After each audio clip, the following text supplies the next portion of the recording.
Putting it out there, just so you know. Rich, we're going to help you get a date if you want one. Yeah. And ready to mingle. Carrie. Yeah. You got a single sister in San Diego? I do. Yeah, I do. There's a reason she hasn't told you yet, I guess, huh, Rich? Got, okay. All right. Jeez. Oh, well. Anyway, you know what? Naomi, do you think it's easy to find love in Utah?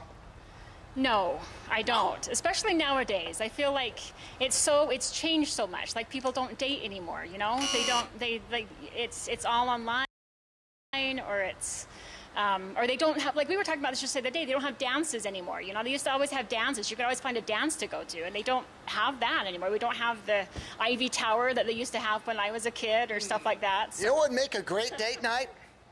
A little ice cream at Sub-Zero, that's what I would say. And a dinner and a show, really, because tell us what is happening here. This is great. So we also do STEM education. So we go out to schools and do science presentations. We talk about ideal gas law, heat transfer, the things that are in states of matter. We'll so also this is do a lot balloon of that we've blown up, and this is just, I'm just going to show you that it'll collapse. And this step represents the ideal gas law. So bringing down the temperature also brings down the pressure and the volume. So that's a very simple ideal gas law is PV equals T. Now and we'll talk about that with the presentations with the kids. I'm going to take some nitrogen. I'm going to put it inside this balloon or bottle. And inside the bottle, it's evaporating, but you don't see it evaporating. You can't see how much. So we're going to put this balloon on here. We're going to see how much the rate of evaporation increases with different mediums. So we see that now it is evaporating and it's coming from the air. You see it's starting to expand up so top now if there. I put it in water, water has 600 times more energy than the air. Oh, wow, okay, yeah. By the way, So Jerry, what is your background? My degree's in chemistry. Okay, and is that why, when you found... Oh, whoops, sorry about when that. you founded Sub-Zero, that's why you're like, hey, I got a great idea.